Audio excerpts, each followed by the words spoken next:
Hello, everybody. This is Frank with Iron Age News and the South Florida Conservative News Service. It is Friday, May 30th. Hope you're all getting ready to have a good weekend.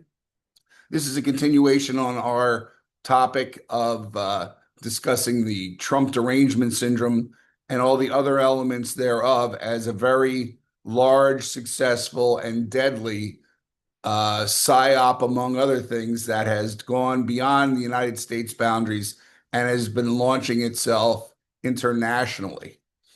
What we're going to talk about now is one of the keystones of that whole structure, and that is the NGO, the non-governmental organization, and how it's went from very benign, actually philanthropical beginning to what it is today and what it's going to be tomorrow, which is even worse. And let's get right into it as soon as this. Sorry about that again. It's all this money we have floating around here, getting this thing to operate correctly. All right. So let's start at the beginning. All right. NGOs, non-governmental organizations. You hear about them all the time. A lot of people aren't quite sure what they are. So here we're going to tell you exactly what they are.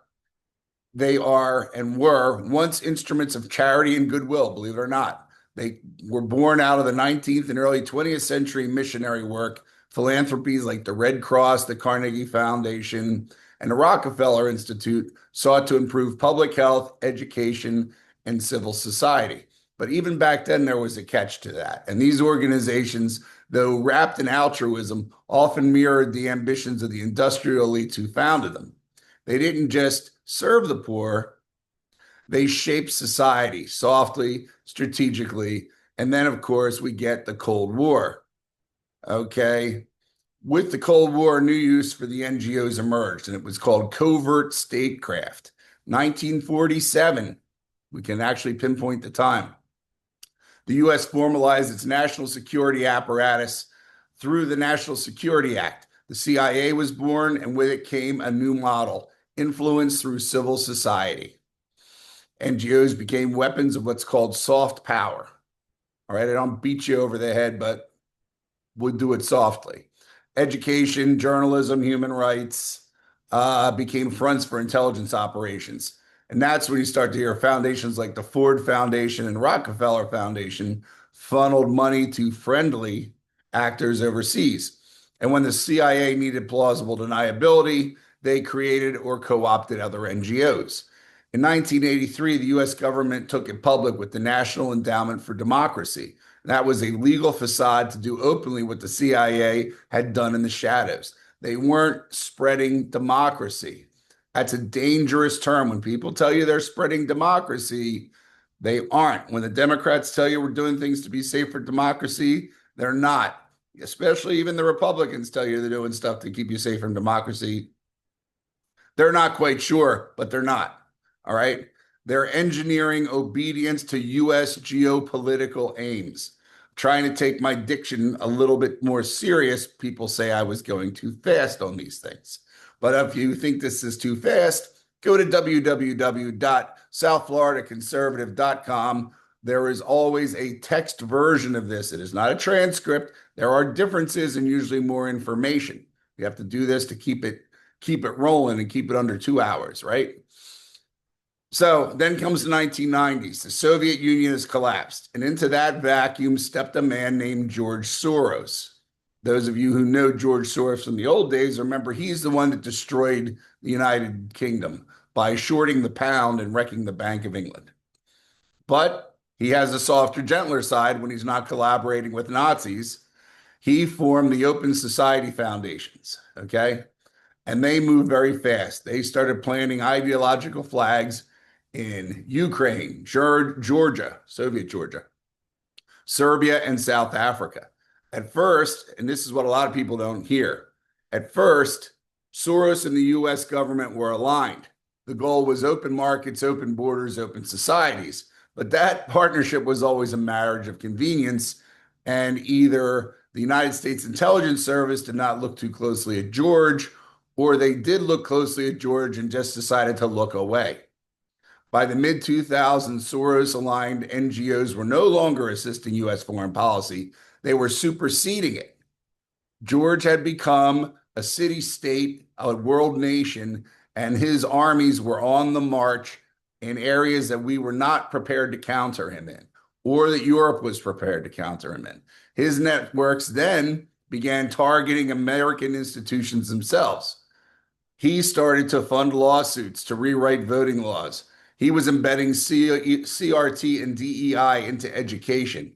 He was undermining border enforcement. He was suing police departments into submission. The empire, the American empire of intelligence, had built a monster, basically, and the monster had turned in on us. I guess you could say, he followed what he had learned when he was young and just continued on it. He had a very worldview-ish, and his worldview was one of domination. It wasn't a world of peace. It was a world of basic subservience to various people who thought they were smarter than everybody because maybe they had a lot more money than people did. You always say a rich guy always thinks he's smart, and they always do. And some of them are, and a lot of them aren't. But they can be mean-spirited dogs, and this is what we had for this. So, though many of the operatives were and still are human beings, okay, with genuine conviction about what they're doing, the very belief system made them more zealous, not less zealous. To work for Soros has to be to develop in an atheistic community, one has to have a God, regardless of what they say. And Soros's doctrine was the word of God made flesh. It was a theological war, and it was fought through a bureaucracy because he knew, as unpopular as a lot of the things he was going to do, and as unpopular as the people who embraced a lot of his ideologies, which you have seen yourself on television interviews, people that bark like dogs and scream when they can't get their answers right. These are the true followers of that faith. All right. So how do they sustain this machine? Okay.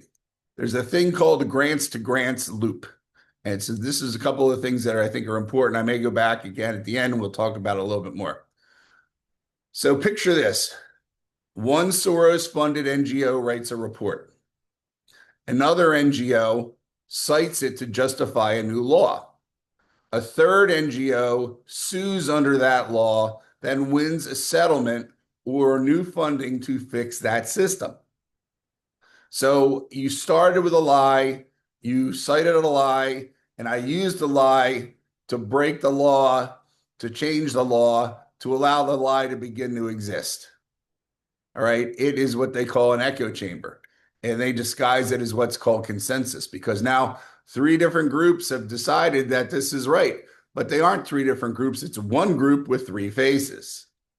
Okay. A closed ideological economy, laundering private power through public policy, often funded by your tax dollars. This is how NGOs became autonomous. They don't need elections. They don't need legitimacy. They just need foundations, donors, and a compliant bureaucracy.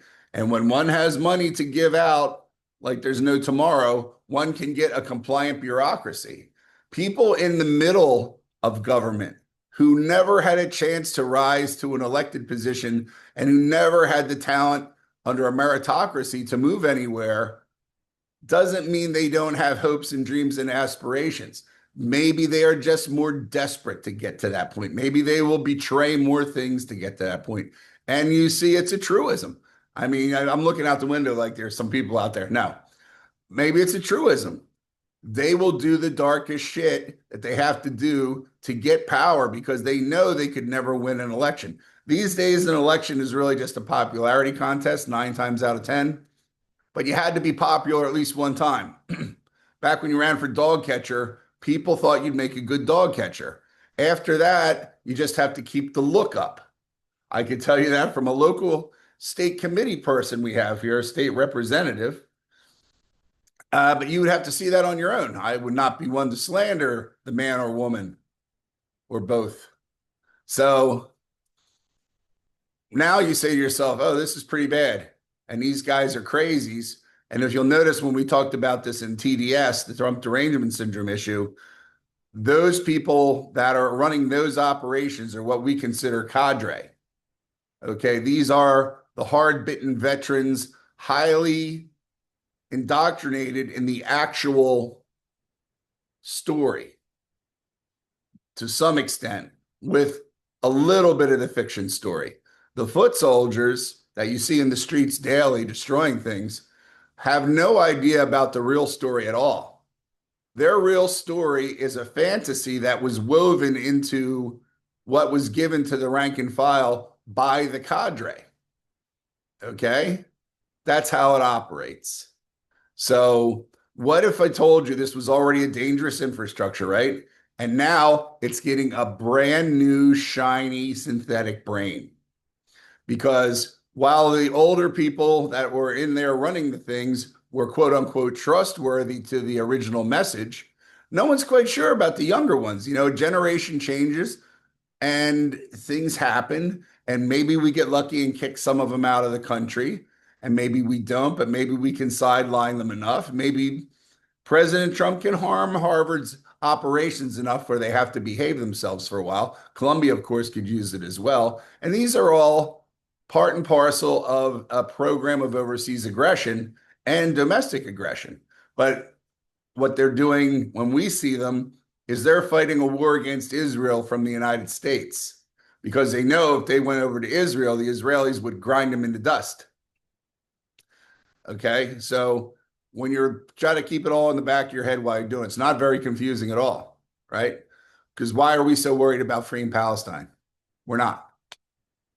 Those people are keeping it in the front of people's brains because they thought that's how it worked with the Vietnam anti-war protest, but it didn't work that way at that point, and it's not working that way at this point. That's a story for another day. So now the NGOs are beginning to fuse with artificial intelligence, not just to streamline their work, but to replace the human strategist altogether. So there will be less complex problems as far as cutouts and things like that. They're now using AI, and this is documented. They're now using AI to write position papers, to generate policy templates, to simulate court decisions, to optimize social media campaigns, and to vet internal communications for ideological purity. When you see stuff, even these videos where these kids are on the bus up in Massachusetts or Rhode Island or wherever bullshit state they're in, and they're trying to hand these things out to tell you what to do if you want to try to fuck with the ICE unit, that was generated by AI 9 times out of 10. What we have done, and we have a flyer that goes out that tells you the exact opposite, because we explain to you the crimes that you're going to be charged with for the various things that you're doing. To verify that we had it true, we used a law AI, right? And said, what is the federal crime? What would be the possible federal crimes for interfering with ICE agents? And then you give them the examples, and then they give you the returns. That is one of the very good choices for AI law programs, because it loves that. It's very good with it. It's also incredibly good with translating languages, okay? But you can also have them write a fake court decision in the style of a legal brief. And how are you going to know? Because all you do is I take that, I put a couple fake stamps on it, and I put it sort of out of focus in the background of an Instagram video, and you think it's real. I have seen so many disinformation videos in the last few days that are blatant lies, but since they're targeting a market, usually if you're not an illegal, you're one step away from it, they're targeting very low education level Spanish-speaking people in the United States. So they're trying to wind them up to cause a wedge to occur in the voting bloc, more especially with the Cubans. But since they are so arrogant to differentiate amongst the different countries, it falls flat. So anyway, back to what we're talking about. So think about what I just said with it's writing position papers, it's generating policy templates, it's simulating court decisions, it's optimizing social media campaigns. All right. Because then anybody at this point, it's operating very similar to, it will operate much more similar to the manifesto of an Al Qaeda. Anybody who wants to strike a blow can use our name, that kind of thing. And that's where it's going to start to move because as we've seen now, what's going to be the issue as far as one of the monetary sources may, and it's as of this moment, it did not happen, but it may. Today's Friday, May 30th. As of today, Donald Trump has failed to codify any of the information derived from the Doge investigations into law. They have not changed anything in the big, beautiful bill to represent that. Now, he says he's going to form an incision document, which is then you're going to go in and change a couple things. I think it's very risky. I think, once again, he has decided that he's going to trust the Republicans, which is a bad idea because 90% of the Republicans are not with him. But what are you going to do, right? The thing is that information is out there. And when you give people a high hope and then you stick it up their ass, they're not going to vote for you again. And even worse, they're going to come down on you in the midterm elections, which is all this is about, is the Democrats need to get bodies into the midterm elections. I know I'm off topic. I'm giving the sign. At which point they will immediately start to spend all their time prosecuting Donald Trump in court. So anyway, enough of that because we're getting too far ahead of ourselves. All right. So think about what we're saying here. Excuse me about that. The NGO no longer needs a passionate activist. It doesn't need that guy or that girl that you see on television. They can generate a face. They will generate a face that fits a model that they want. It just needs a model trained on the doctrine. The money that they have out there, this is where I was going with this. I'm sorry about that. How many years, look it up yourselves, how many years has the United States not had a regular budget? How many years has it worked on this continuing joint resolution or whatever it is, where they kick the can down the road? It's been a decade or more. You see the amounts of money that have gone out over the last 10 to 15 years that we're aware of, right? Because this is going on, like I said, since the 90s. At least the 90s was when the big theft was occurring. So, it's well-funded already, but it's going to miss that money because what's happened is the guys who are in charge, just like you see with the terrorist organizations, the head of Hamas is a billionaire. The head of Hezbollah is a billionaire. This system realizes that the human is the fault in their doctrinal war, and they need to remove the human leaders in order to save the money to go into the cause to bring about what they want to bring about. And at which point, whoever is in the leadership level, all they have to do is embrace the machine. Sounds sick, but it's pretty much how it's going to operate. This is not a fantasy. Trust me, this is easier said than done. Easier done than said. See, maybe there was a glitch in my system on that one, right? But what it's going to have to do is this AI system, just like the ones that we use, ChatGPT, they have a problem in there because it was trained with DEI literature and critical theory and legal case histories that may or may not be exactly right and a lot of progressive rhetoric. But they can also take their own model and train it.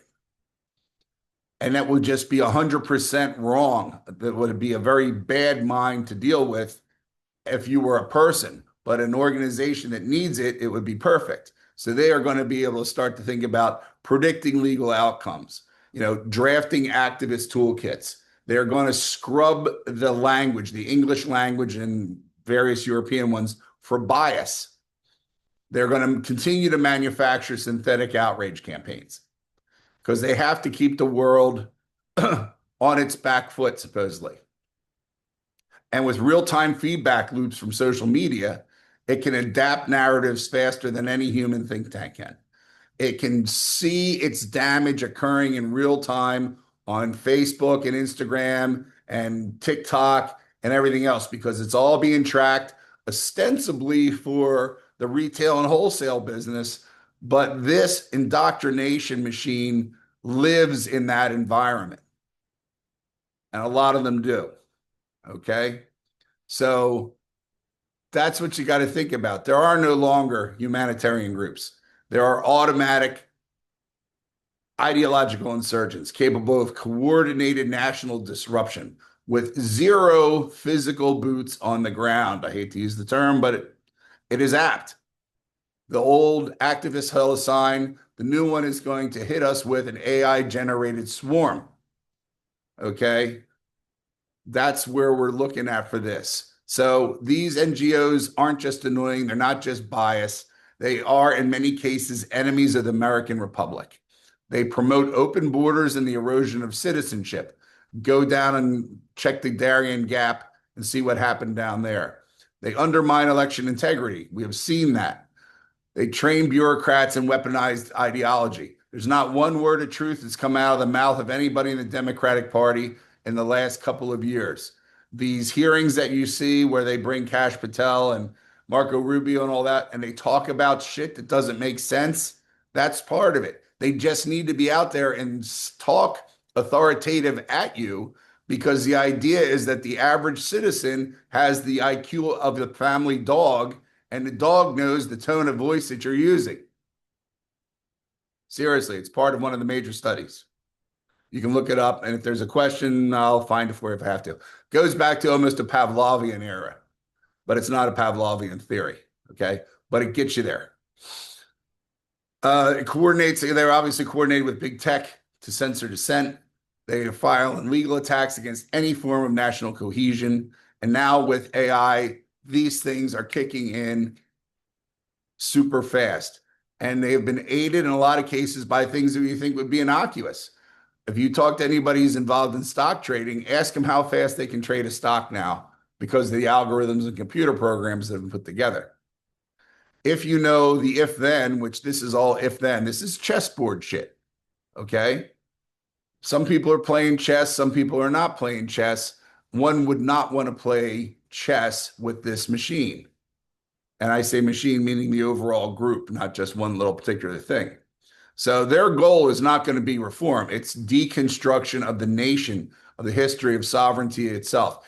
Case in point, outside of what we're talking about with the United States, the people of Ireland, specifically the people of Ireland, are in grave danger of not a genocide, but a cultural genocide. They almost have enough people that are from countries that are totally against everything that the 1,000 or 2,000 years of Irish culture has, that if they maintain dominance for any amount, let's say for 5 to 10 years, the 2,000 year, I'll say 2,000 years, whatever it is, 1,000 years, 2,000 years of Irish culture, the language, the Gaelic, not the English, everything they've ever written, everything they've ever done, and even down to their DNA, because they're going to get bred out, will be destroyed. And that's just one country. That's the easiest one to do because they are completely overwhelmed and the government cannot do more to displace the people. I have no idea. These were supposedly the guys that fought Cromwell and the British, and they can't fight the guy who runs their local community. The IRA is an embarrassment, what's left of it, but they were always socialists, so fuck them, right?